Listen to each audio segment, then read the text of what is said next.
예배 오신 여러분 너무나 환영합니다. 다 함께 찬송가 90장 찬양하겠습니다.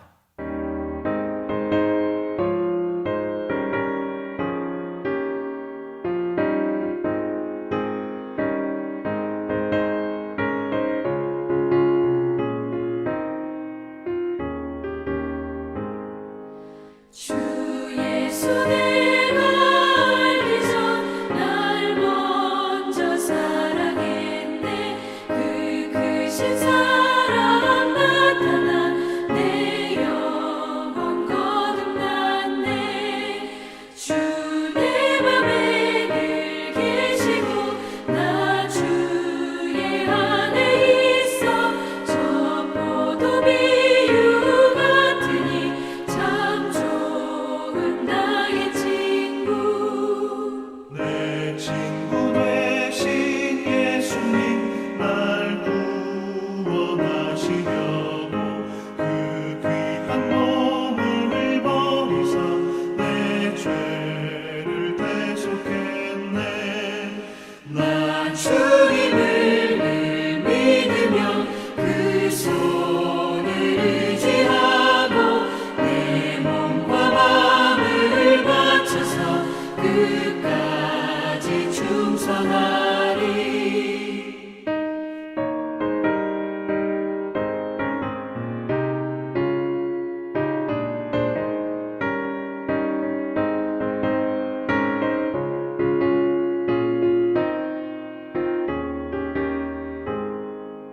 내 진실하신 친구여 그 은혜 내려주사 날 항상 보호하시고 내 방패 되옵소서. 그 풍성한 참 사랑을 믿음이 끊을 소냐. 날 구원하신 예수는 참 좋은 나의 친구. 교독문 128번 함께 교독하겠습니다. 나의 영혼이 잠잠히 하나님만 바라미어 나의 구원이 그에게서 나오는도다.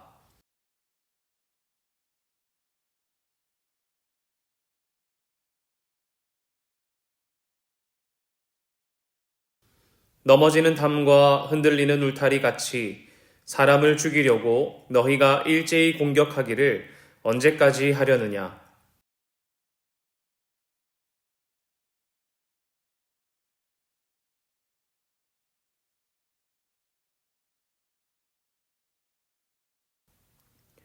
나의 영혼아 잠잠히 하나님만 바라라. 무릇 나의 소망이 그로부터 나오는도다.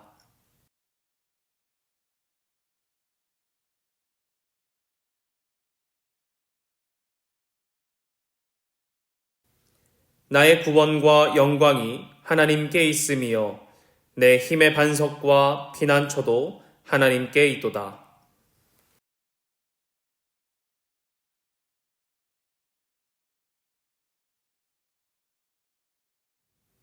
사도신경으로 우리의 신앙을 고백하겠습니다.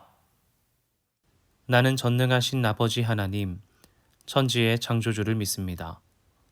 나는 그의 유일하신 아들, 우리 주 예수 그리스도를 믿습니다.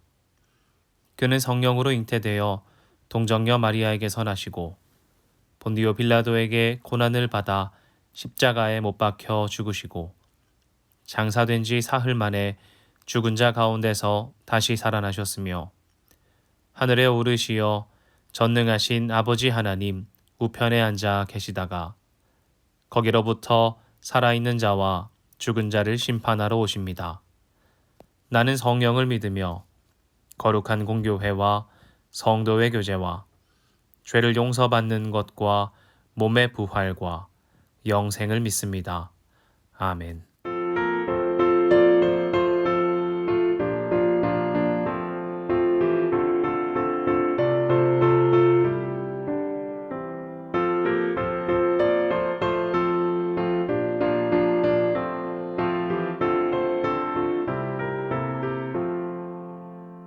내 진정 사모하는 친구가 되시는 구주 예수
기도하겠습니다. 하나님, 이 시간 예배 가운데 나온 첸나이 한인장로교회 믿음의 식구들 가운데 하나님의 은혜를 더하여 주시옵소서. 한 주간의 삶을 살아갈 때에 주님 없이 또 때로는 우리의 마음과 우리의 욕심과 우리의 악함이 드러날 때가 있었습니다. 하나님, 정직하게 우리의 삶을 드리오니 하나님의 보혈로 깨끗하게 씻어주사 우리의 삶을 정결케 하여 주시고 앞으로 마주하는 우리의 일생 가운데 오직 주님의 뜻 따라 살아갈 수 있도록 우리를 이끌어 주시옵소서. 하나님, 예배 가운데 주님의 말씀을 사모합니다. 하나님께서 부어주시는 은혜로 말미암아 주님의 말씀을 깨닫게 하여 주시고 무엇보다 우리의 일생을 살아갈 때에 말씀과 동행하며 살아가길 결단하고 말씀에 우리의 삶을 던져 주님의 뜻하심 따라 쫓아 살아가는 우리 되게 하여 주시옵소서. 찬양 가운데 오직 주님만 영광받아 주시고 우리의 목소리와 삶으로 드리는 찬양을 주님께 드리오니 하나님 기뻐받아 주시옵소서. 우리의 삶에 주님을 향한 목소리와 주님을 향한 노래가 넘치도록 우리 가운데 하나님의 은혜를 더하여 주실 줄 믿습니다. 하나님, 기도할 때에 우리의 마음을 주님께 드립니다. 하나님의 음성을 우리에게 들려주셔서 주님의 뜻을 깨닫는 자들 되게 하여 주시고 무엇보다 주님과 소통함으로 말미암아 하나님의 뜻을 발견하는 우리 첸나이 한인장로교회 믿음의 식구들 되게 하여 주시옵소서. 하나님, 이 자리에 나아오지 못하고 또 예배 가운데 교회 가운데 나아오지 못하는 자들이 있을 것입니다. 하나님, 그들 마음 가운데 하나님 찾아가셔서 예배를 사모하게 하여 주시고 또 우리 첸나이 한인장로교회 식구들의 섬김과 하나님 연락 가운데 또 그들을 향해 나아가는 발걸음 가운데 하나님 임하여 주셔서 사람들의 마음을 움직여 주시고 무엇보다 함께 예배에 나와 주님을 높이고 주님을 즐거워하는 은혜의 시간 될 수 있도록 하나님 모든 자들의 마음을 붙잡아 주시옵소서. 우리 교회뿐만 아니라 각자의 자리에서 예배하는 자들이 있습니다. 인도와 한국 또 다른 곳에서 예배하는 자들이 있을 텐데 하나님, 그들에게도 동일한 은혜를 더하여 주시고 이후에 있는 모든 순서 가운데도 하나님의 은혜가 하나님의 손길이 임하길 소망하오니 허락하여 주시옵소서. 사랑합니다. 살아계신 예수님의 이름으로 기도합니다. 아멘.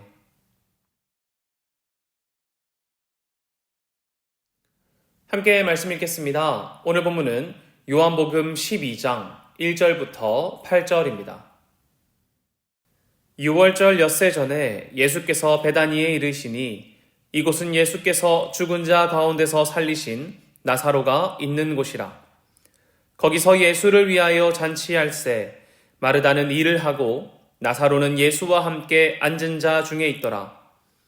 마리아는 지극히 비싼 향유 곧 순전한 나드 한 근을 가져다가 예수의 발에 붓고 자기 머리털로 그의 발을 닦으니 향유 냄새가 집에 가득하더라.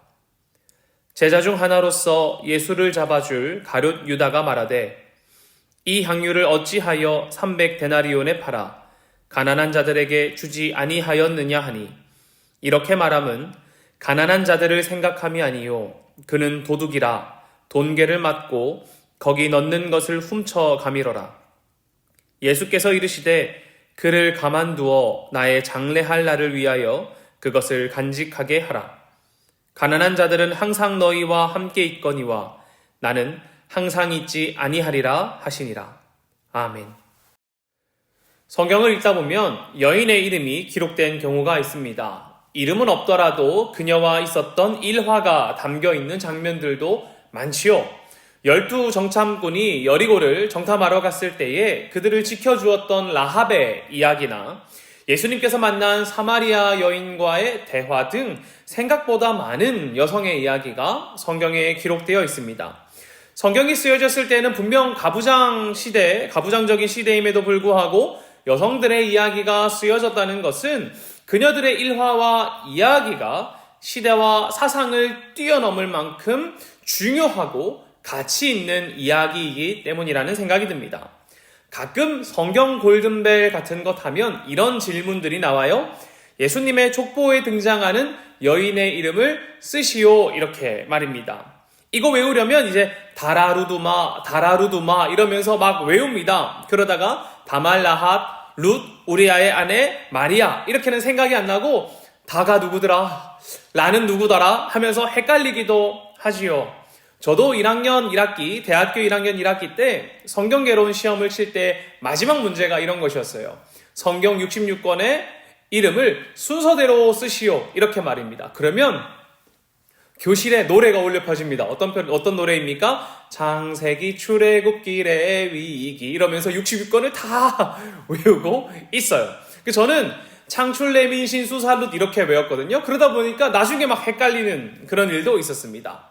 이렇게 성경 외우다 보면 헷갈리는 부분이 참 많이 나오는데 어떤 부분이 헷갈리냐면 비슷한 이름이 나올 때 헷갈리는 것 같아요. 저 어렸을 때 구약에 나오는 사울과 신약에 나오는 사울이 같은 사람인 줄 알았습니다. 그래서 옛날에 이 사울이라는 사람이 왕이었는데 예수님을 핍박했구나 이런 생각을 가졌어요. 너무 헷갈리는 거예요. 그런데 막 시대가 안 맞기도 하고 막 모르겠는데 사울이니까 둘 다 사울이니까 왕이었던 사울이 예수님 핍박하다가 이제 바울이 됐구나 이렇게 처음에 이해한 적도 있었습니다.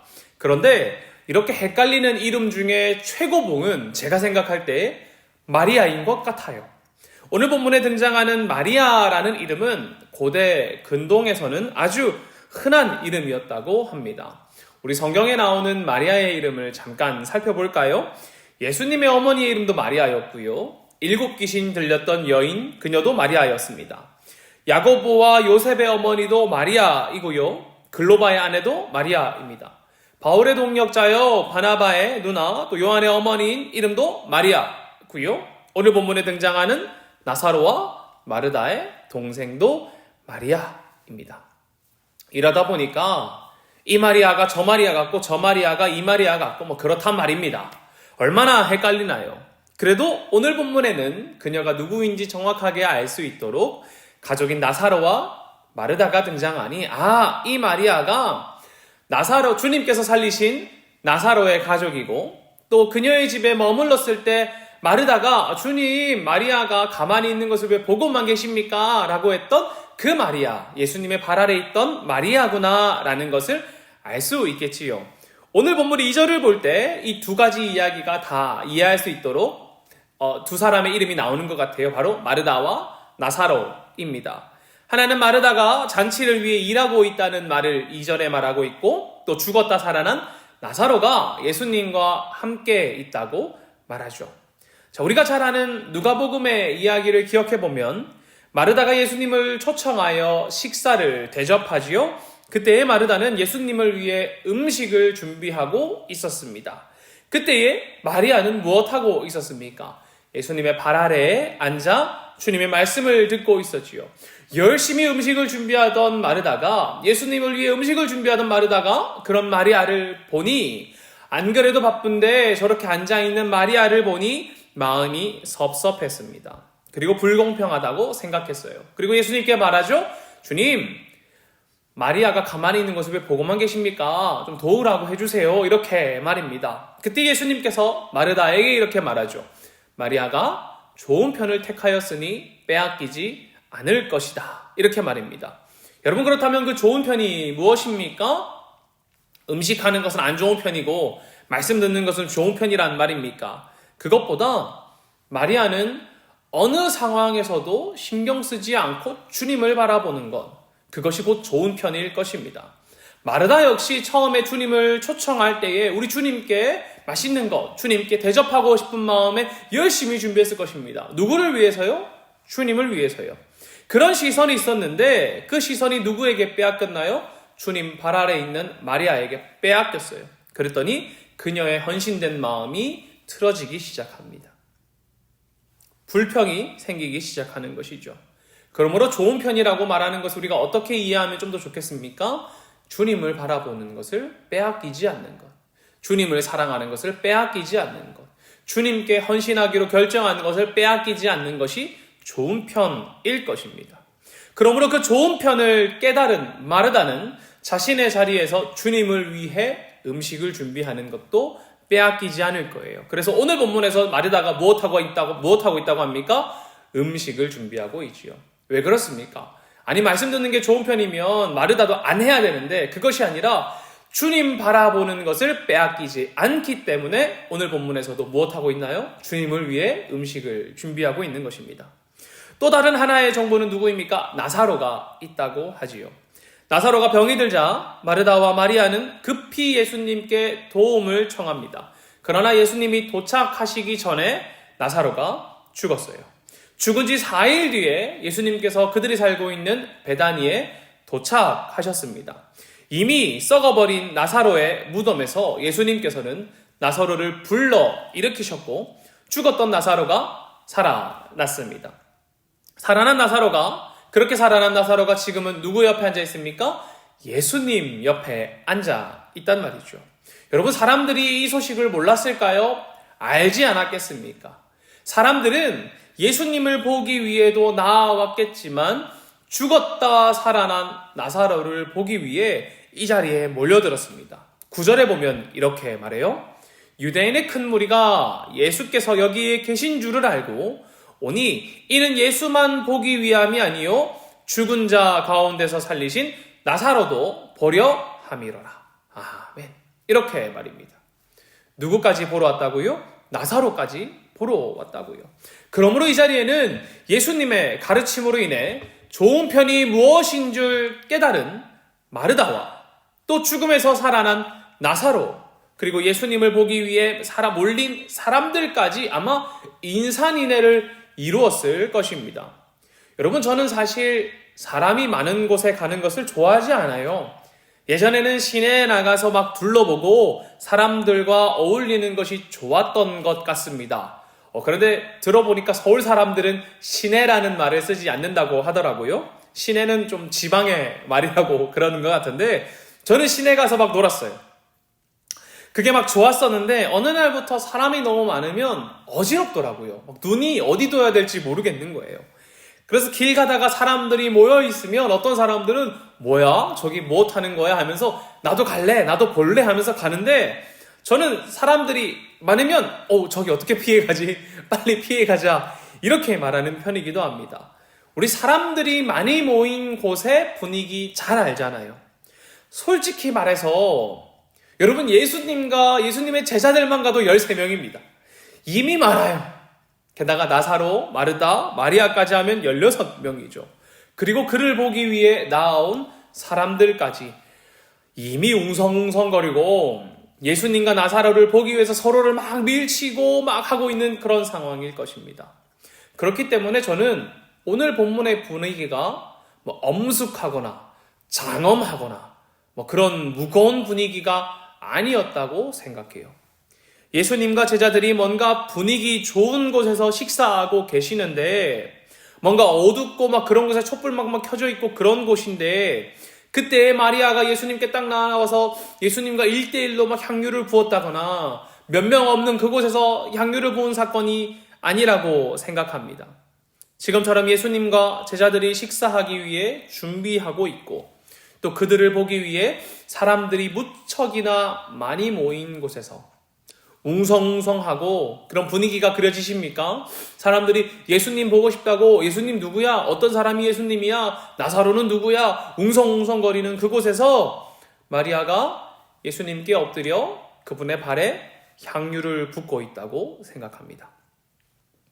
사실 우리가 이 향유 부은 사건을 보면서 그렇구나라고 생각할 수도 있을 것 같아요. 아니 조용한 곳에서 향유를 부었으면 어떻고 사람 많은 곳에서 향유 부으면 어떻나 이런 생각 들 수도 있지만 이 장면이 아주 파격적이란 말입니다. 마치 세속식한 것처럼 그냥 그런 분위기 아닐까 그들의 문화기가 있겠지 하고 마무리할 수도 있겠지만 지금 이 장면이 파격적인 이야기에 몇 가지 이유가 있습니다. 첫 번째는 제자들의 반응을 통해서 알 수 있어요. 예수님에게 향유를 부은 이 사건을 바라보는 제자들의 반응이 어떠합니까? 아마 이 제자들도 깜짝 놀랐을 겁니다. 4절 5절인데 한번 읽어볼까요? 제자 중에 하나로서 예수를 잡아 줄 가룟유다가 말하되 이 향유를 어찌하여 300데나리온에 팔아 가난한 자들에게 주지 아니하였느냐 하니 이렇게 말합니다. 유다만의 반응이었을까요? 아마 다른 제자들도 비슷한 반응 갖고 있었을 것 같기도 해요. 놀라고 저거 조금 아깝지 않을까? 이렇게 말입니다. 이들의 반응이 어떻습니까? 아깝다는 거예요.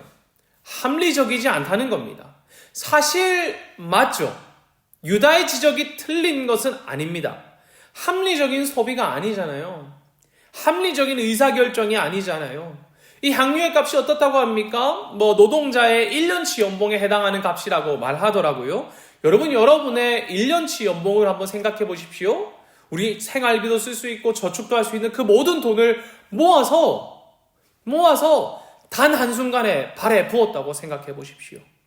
낭비 아닙니까? 그냥 발에 흘려 버려버린 것이잖아요. 게다가 예수님 말씀대로라면 가난한 사람들은 항상 있다고 하시는데 그 가난한 사람들, 지금 로마의 지배 아래에서 세금으로 빼앗기고 또 종교 지도자들에게 수탈당하는 가난한 사람들이 많은 상황에서, 널린 상황에서 그 귀한 향유를 팔아 사람들에게 나눠주는 것이 합리적인 것 같은데 이것을 그냥 버려버린 것 아닙니까? 여러분, 아마 저도 대부분의 상황에서 합리적인 것을 찾는 것 같아요. 무언가를 살 때에 이것을 어떻게 사는 게 더 좋을까? 어느 사이트에서 사야 할까? 쿠팡이 좀 더 저렴할까? 지마켓이 저렴할까? 이런 거 말입니다. 간단한 노트북 하나를 사도 어디서 사는 게 더 저렴할까? 이런 거 찾잖아요. 우리 합리적인 거 좋아하잖아요. 이왕이면 서로에게 용납할 이유나 근거가 있는 거 좋지 않습니까? 왜 이걸 여기서 샀어요? 이러이러해서 이게 좀 더 합리적이고 좀 적절한 소비인 것 같아서 여기서 샀습니다. 왜 그 행동을 했니? 이러이러하게 할 때 이런 상황이라 이거 합리적인 것 같아서요. 라고 말하면 서로에게 용납 가능하잖아요. 무슨 일을 하면 이왕이면 효율적으로, 이왕이면 합리적으로 하는 게 좋지 않습니까? 그런데 합리적인 게 늘 옳은 것만은 아닌 것 같다는 것입니다.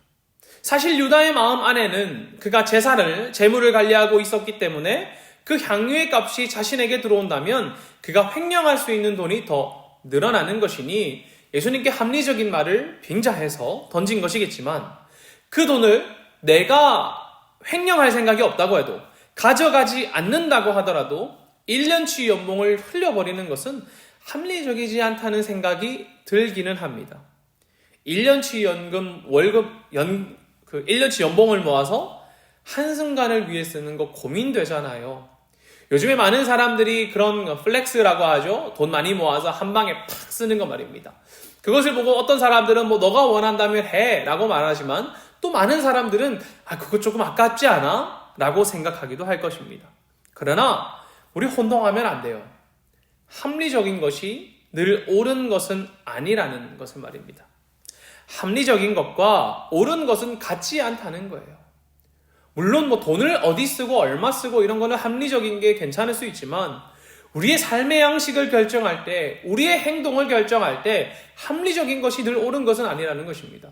그렇다면 무엇이 옳은 것입니까? 어떤 행동을 선택하는 것이, 어떤 행동을 하는 것이 옳은 것이냔 말이에요. 저는 주님의 뜻에 합당하게 하는 것이 옳은 것이라고 믿습니다. 그리고 오늘 이 마리아가 그 옳은 것을 깨달았다고, 그리고 깨닫고 행동했다고 저는 믿습니다. 1절에서 보면 6월절 엿새라는 표현으로 이때를 지정합니다. 마태복음에서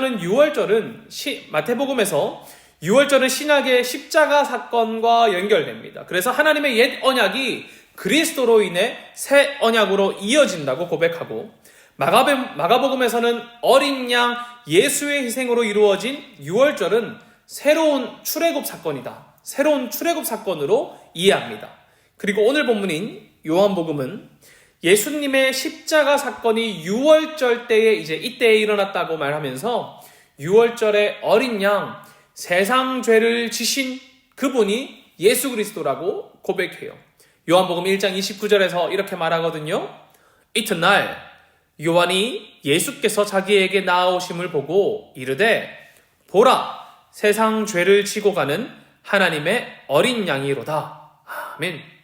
세상 죄를 지고 가는 하나님의 어린 양 예수 그리스도, 그리고 그 고난을 향해 나아가는 예수 그리스도의 발걸음을 깨달은 마리아에게는 이 1년치 연봉에 해당하는 향유를 붓는 것이 아까운 것이 아니라 예수 그리스도에게, 그 죽음을 향해 나아가는 예수 그리스도에게 예의를 갖추고 경건하게 그가 살아있는 동안 그의 장사를 준비하는 믿음의 행동이었다는 것입니다. 하나님의 일하심을 깨닫고 그분의 발걸음을 깨닫고 그분의 삶의 예의를 갖추는 것, 그분의 삶에 경건하게 행동하는 것, 그분의 길에 나의 감사를 더하는 것. 그녀에게는 이것이 옳은 일이었다는 거예요. 이게 다 사람들이 볼 때는 합리적이지 않다고 하더라도 그녀에게는 옳은 일이란 말입니다. 이러한 그녀의 행동에서 예수님께서 어떻게 말씀하십니까? 어떻게 반응하시냐는 거예요. 7절을 보면 이렇게 말하죠. 예수께서 이르시되 그를 가만두어 나의 장래할 날을 위하여 그것을 간직하게 하라. 아멘. 공동번역에서는 이렇게 말합니다. 예수께서는 이렇게 말씀하셨다. 이것은 내 장래일을 위하여 하는 일이니 이 여자의 일에 참견하지 마라. 이렇게 말입니다. 그녀는 깨달았다는 거예요. 하나님의 일하심과 하나님의 예수 그리스도가 걸어갈 발걸음을 깨닫고 그 일을 준비하고 있다는 겁니다. 그러나 이것을 깨닫지 못한 너희는 지금 뭐 하라고요? 참견하지 말라는 거예요. 그리스도의 길을 알지 못하는 자에게는 예수 그리스도를 향한 헌신이 합리적이지 못하고 아까울 수 있습니다. 그녀의 헌신이 아깝고 합리적이지 못할 수 있다는 거예요. 그러나 주의 길을 아는 자에게는, 주가 걸어가실 그 길을 깨달은 자에게는 이 헌신이 아깝지 않다는 겁니다. 주를 경외하는 것이며 내가 주를 사랑한다는 것이며 그가 걸어가실 길을 돕지 못하는 안타까움이 섞인 몸부림이라고 저는 생각이 들었어요. 이 장면을 생각하면서 마리아의 마음을 한번 고민해 봤습니다. 마리아가 이걸 부을 때 어떤 마음이었을까 하니까 이제 예수 그리스도가 고난의 길을 걸어갈 텐데 내가 그 길을 돕지 못하잖아요. 그거를 피하게도 할 수 없잖아요. 내가 너무나 사랑하는 예수 그리스도가 이 고난의 길을 걸어갈 때에 피하게 하지도 못하고 돕지도 못하고 아픔을 나누지도 못하는 이 마음의 안타까움, 우리를 위해 걸어가실 그 길, 묵묵히 홀로 그 길을 걸어가실 것을 보면서 아무것도 할 수 없는 무력함, 그리고 그 복합적인 마음이 담긴 하나의 표현이 향유를 부어 그를 기념하는 것, 이것이었다고 저는 생각합니다. 여러분, 누가 주의 길을 깨달았습니까? 누가 그가 걸어가실 길을 깨달았냔 말입니다. 여러분, 그렇다면 어떤 사람이 이 주님의 길을 깨달을 수 있을까요? 저는 주님의 발 아래에 있는 자가, 곧 주님의 음성을 듣기에 몸부림치는 자가 깨달을 수 있다고 생각합니다. 그녀는 합리적인 길이 아니라 옳은 것을 깨달았고 그렇게 행동했습니다. 제자들조차 예수님께서 본인이 하실 일을 말씀해 주셨을 때에 반대했었죠. 그렇게 하지 마시라고요. 그러자 예수님께서 그들을 사탄이라고 혼냈습니다. 또 어떤 이는 돈이 아깝다고 주께 항의했지만 마리아는 무엇을 해야 하고 무엇이 옳고 무엇이 필요한지 정확하게 알았단 말이죠. 어떻게 보면 예수님의 마음을 가장 잘 이해한 사람이 마리아 아닌가 싶습니다.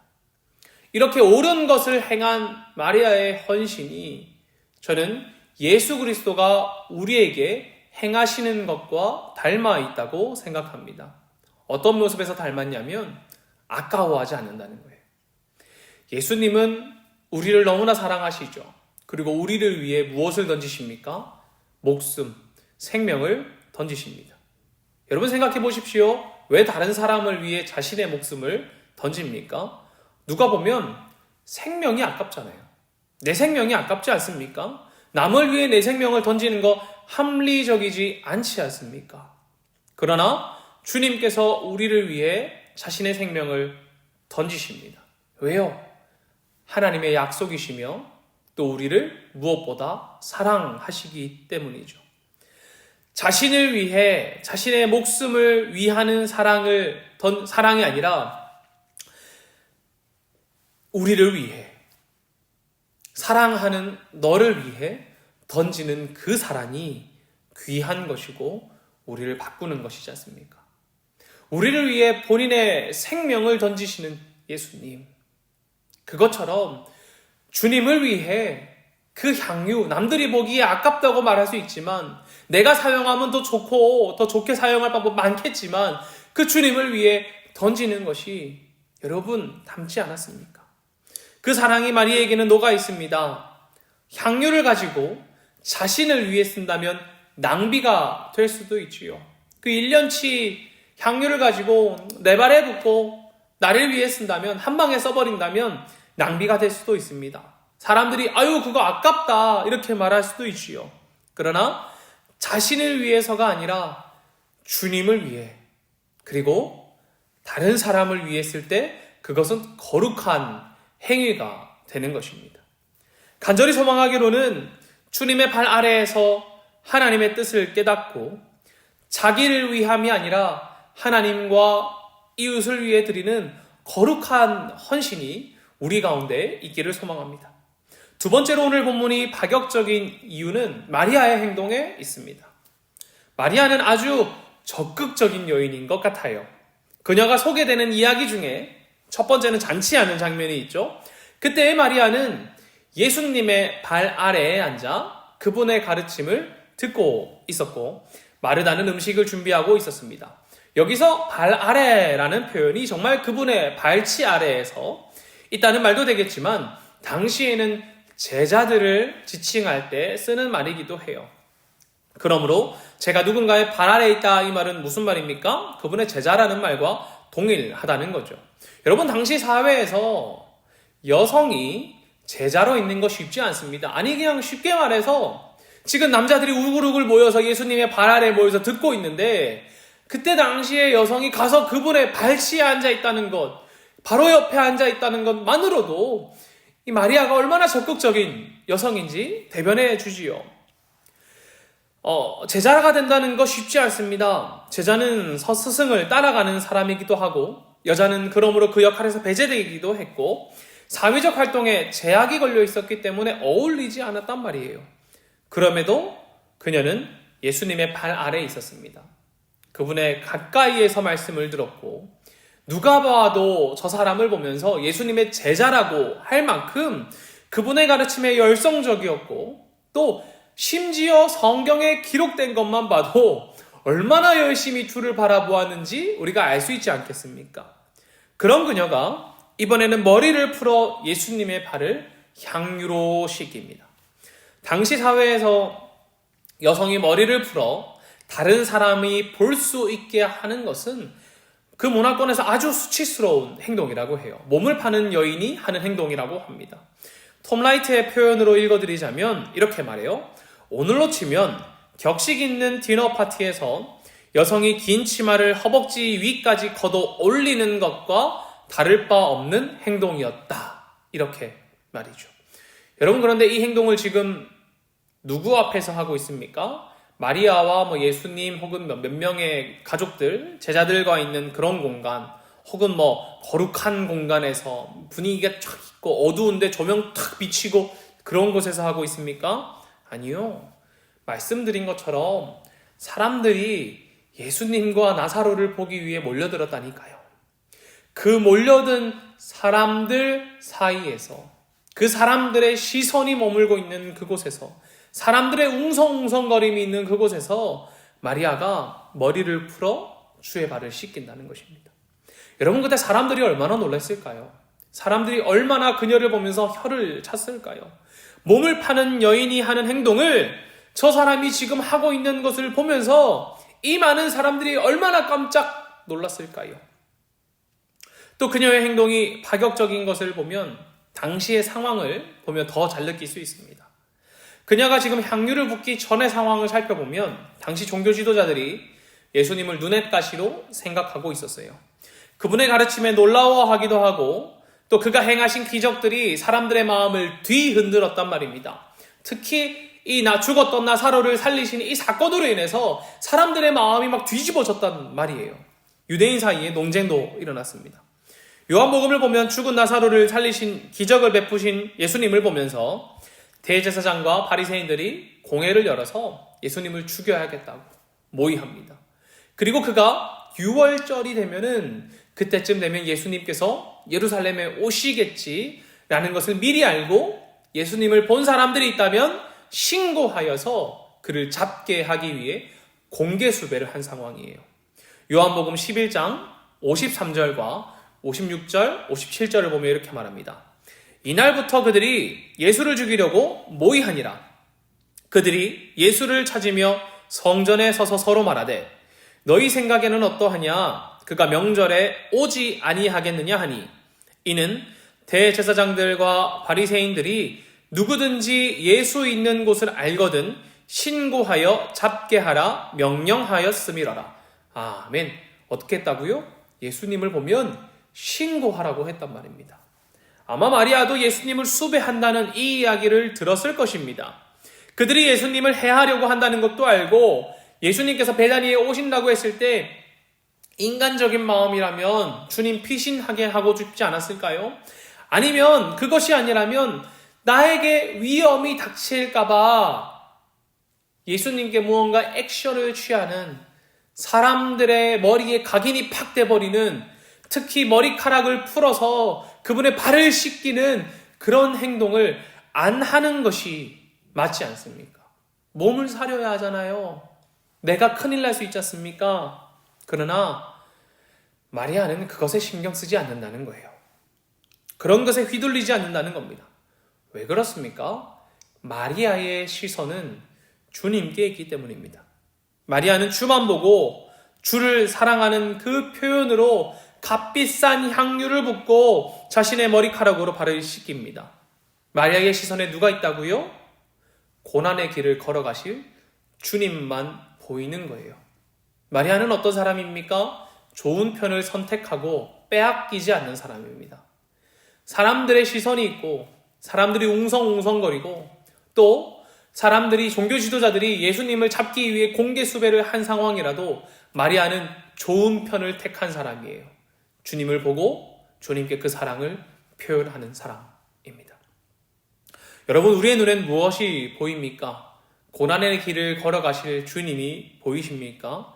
아니면 우리를 둘러싼 사람들의 시선이 보입니까?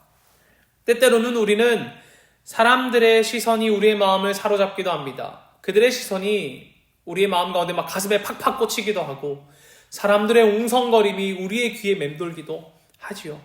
그러나 우리는 마리아와 같은 담대함이 있어야 합니다. 사람들의 시선이 보이고 그들의 웅성거림이 들리지만 나는 주님을 보는 것 그리고 주를 향한 사랑과 헌신을 실천하는 담대함, 좋은 것을 빼앗기지 않는 그 마음, 그 담대함이 있어야 합니다. 저는 이 신앙의 담대함이 우리 채널 한인장로교회 믿음의 식구들의 삶 가운데 있기를 소망합니다. 이렇게 주가 걸어가실 길을 깨닫고 또 그를 향해 아낌없이 사랑을 실천하는 자들의 헌신을 통해 일어나는 일이 무엇인 줄 아십니까? 3절입니다. 마리아는 지극히 비싼 향유 곧 순전한 나드 한 근을 가져다가 예수의 발에 붓고 자기 머리털로 그의 발을 닦으니 향유 냄새가 집에 가득하더라. 아멘. 향유 냄새가 집에 가득하더라. 그 향기로움이 온 집에 가득한 것입니다. 저는 이 냄새라는 말이 참 좋습니다. 향기라는 말도 있는데 뭔가 냄새가 더 와닿지 않아요? 우리 흔히 사람 냄새라고 하잖아요. 아유, 저 사람은 사람 향기가 나. 이것보다 저 사람 냄새가 나. 이게 좀 더 우리 마음에 와닿지 않습니까? 이 향유의 냄새는 마리아가 주님께 드렸지만 그곳에 모인 모든 사람들이 누렸습니다. 풍성했단 말이에요. 예수님의 제자들도 나사로와 마르다도 그리고 주와 나사로를 보기 위해 나온 모두가 그 아름다운 향기를 누렸습니다. 아마 심지어 그 예수님을 고발하거나 신고하려고 찾아온 사람도 있지 않을까요? 그 사람들도 누렸을 거예요. 풍성하단 말이에요. 여러분의 헌신과 사랑을 주님께 드리십시오. 환경 때문에 주춤하지 말고 주님을 보고 주를 향해 용기를 내어 좋은 편을 택하여 우리의 마음을 드리십시오. 그때에 주님께서 기뻐하실 뿐만 아니라 우리 모두가 그 아름다운 섬김의 향기를 맡고 그 냄새를 맡고 느끼고 즐거워할 것입니다. 그 충만한 냄새가 우리의 마음을 바꿀 것입니다. 그 풍성한 향기가 우리 교회에 그리고 여러분의 가정에 그리고 이 땅 가운데 가득 찰 것입니다. 여러분 그렇다면 어느 때에 헌신해야 할까요? 사실 날마다 우리가 할 수 있는 모든 때에 주께 헌신하는 것이 맞지요. 향유가 아깝다는 유다의 질문에 예수께서 이렇게 답하시지 않습니까? 8절인데요. 가난한 자들은 항상 너희와 함께 있거니와 나는 항상 있지 아니하리라 하시니라. 이 말씀은 신명기 15장 11절을 떠오르게 합니다. 땅에는 언제든지 가난한 자가 그치지 아니하겠으므로 내가 내게 명령하여 이르노니 너는 반드시 내 땅 안에 내 형제 중 곤란한 자의 궁핍한 자에게 내 손을 펼지니라. 아멘. 가난한 자들이 항상 우리와 함께 있기 때문에 이들을 향해 우리의 손을 펼치고 그들을 돕고 곤란한 자들의 숨통이 트이게 하고 궁핍한 자들을 먹이게 하는 것은 우리가 평상시에 해야 할 주님의 명령이고 또 인간된 도리겠지요. 그러므로 이러한 사랑의 헌신이 우리의 일상에 일어나야 함은 틀림없습니다. 그러나 본문에서 예수님의 논점은 정상적인 상황이라면 그리하는 것이 당연한 것이겠지만 지금은 예수 그리스도가 고난을 받고 죽을 것이기 때문에 곧 보통의 때가 아니기 때문에 그분의 죽음을 준비하는 일이 더 시급하다. 그리고 그 때를 분별하여 헌신하라 라는 것입니다. 마찬가지로 우리도 오늘 하나님의 사랑을 가슴에 품고 주변을 향해서 사랑을 실천해야 하지요. 그러나 때를 분별하여서 주님의 일하심에 기민하게 반응해야 할 것입니다. 주께서 우리의 삶을 집중해야 할 때, 그때에는 마리아처럼 용기 있는 행동과 같이 하나님께 헌신해야 한단 말입니다. 이 말은 구제해야 하는 것을 가볍게 여기는 것이 아니라 시기를 분별하는 지혜를 가지자는 거예요. 지금 우리는 무엇을 보내고 있습니까? 사순절을 보내고 있습니다. 이 기간을 보낼수록 우리는 지금 무엇에 가까워지고 있습니까? 오늘 본문에서와 같이 예수님의 십자가 고난에 가까워지고 있다는 것이죠. 우리가 이때를 분별하기 원한다는 것입니다. 지금은 어느 때입니까? 가난한 사람들에게 우리의 손을 펼치는 것도 맞지만 마리아와 같이 주님께 우리의 시선을 고정하고 우리의 삶에 파격적일지라도 머리를 풀고 귀한 향유를 주님께 붓듯이 우리의 마음을 주께 부어드려야 하는 때 아니겠습니까? 모두가 바쁜 때를 보내고 있지요. 그러나 예수 그리스도가 걸어가신 십자가의 길을 묵상해야 할 때 아니겠냐는 것입니다. 그 길에 우리의 마음을 내어드려야 할 때 아니겠냐는 것입니다. 향유를 부어드리고 사람들이 보기에 파격적일지라도 내 머리를 풀고 주님의 발을 씻기고 사람들이 웅성거리더라도 나는 주를 바라보는 좋은 편을 택하는 때 아니겠냐는 것입니다. 우리의 마음을 쏟아 주님께 드릴 때에, 우리의 마음을 쏟아 주께 헌신할 때에 여러분과 여러분의 삶과 우리의 공동체에 무엇이 가득 찰까요? 향기로운 헌신의 향유의 냄새가 가득 차게 될 것입니다. 고린도전서 15장 58절의 말씀으로 마무리하겠습니다. 그러므로 내 사랑하는 형제들아, 견실하며 흔들리지 말고 항상 주의 일에 더욱 힘쓰는 자들이 되라. 이는 너희 수고가 주 안에서 헛되지 않은 줄 알미라. 아멘. 기도하겠습니다. 하나님, 우리는 사순절을 보내고 있습니다. 이 사순절을 보낼수록 주님의 십자가의 고난에 가까워집니다. 우리가 주님의 걸어가시는 그 고난의 길을 묵상하며 또 준비하길 소망합니다. 우리가 주님을 도울 수 없고 그 길에서 주님 피하게 할 수 없고 함께 걸어갈 수 없는 그 길을 주님 걸어가셨다는 것, 우리의 무력함을 깨닫고 우리가 할 수 있는 최선을 다해 주께 내 마음의 헌신을 부어드리는 그 시간이 될 수 있도록 우리의 남은 한 주간을 붙잡아 주시옵소서. 우리의 삶에 파격적일지라도 머리를 풀고 사람들이 보기에 합리적이지 않을지라도 우리의 향유를 주님의 발에 부어 하나님을 기념하고 주님의 발걸음을 준비하고 우리의 마음을 토로하듯 부어 하나님의 사랑을 담게 하여 주시옵소서.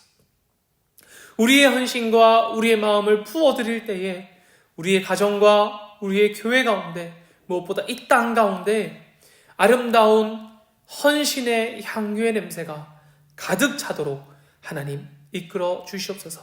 사랑합니다. 살아계신 예수님의 이름으로 기도합니다. 아멘.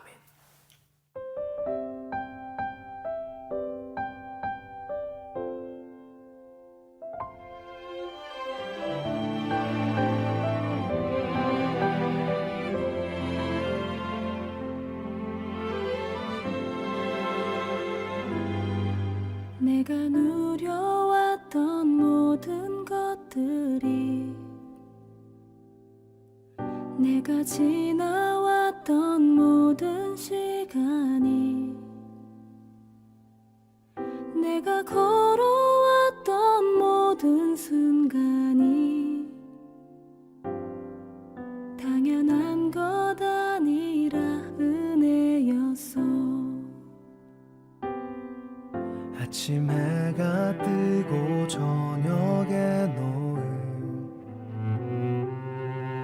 봄의 꽃향기와 가을의 열매,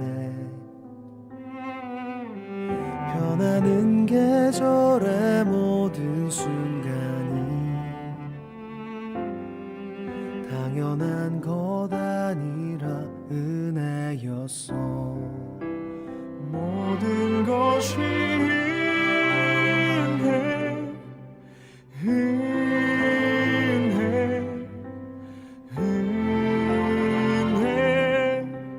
한없는 은혜. 내 삶에 당연한 건 하나도 없었던 것을, 모든 것이 은혜였어.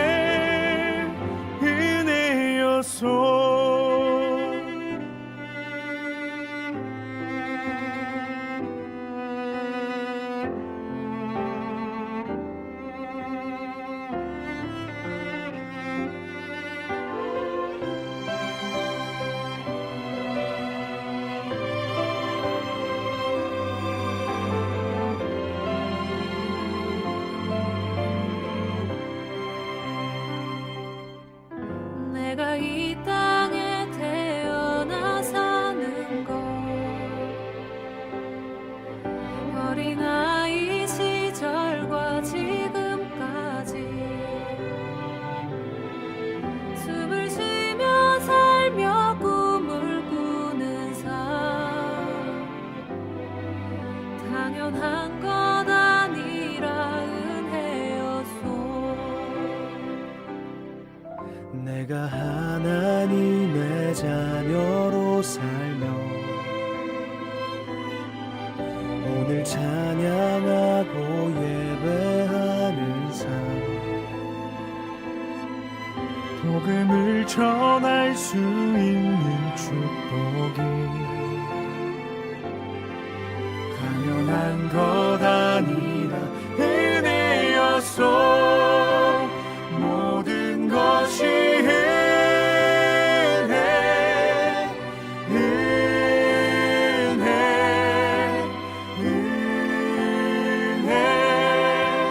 한없는 은혜. 내 삶에 당연한 건 하나도 없었던 것을, 모든 것이 은혜였소. 모든 것이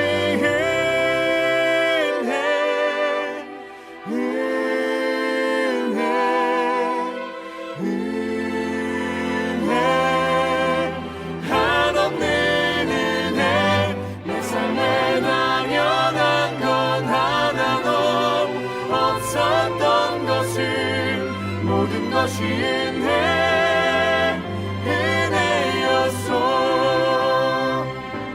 모든 것이 은혜였소.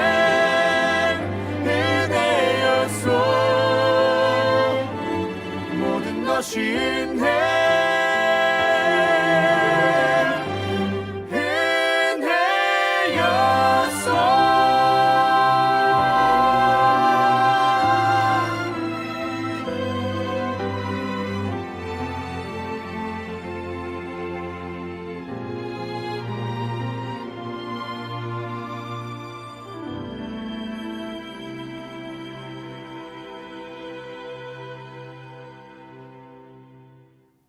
봉헌기도 하겠습니다. 주님 주신 것의 일부를 하나님께 돌려드립니다.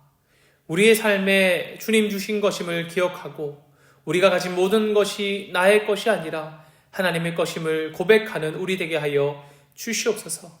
이 물질들이 사용되어지는 그것 가운데 하나님의 시선이 머물게 하시고 또 하나님께서 쓰시고자 하는 그것 가운데 이 물질들이 사용되어지게 하셔서 아름답게 이것이 사용되어지게 하여 주시옵소서.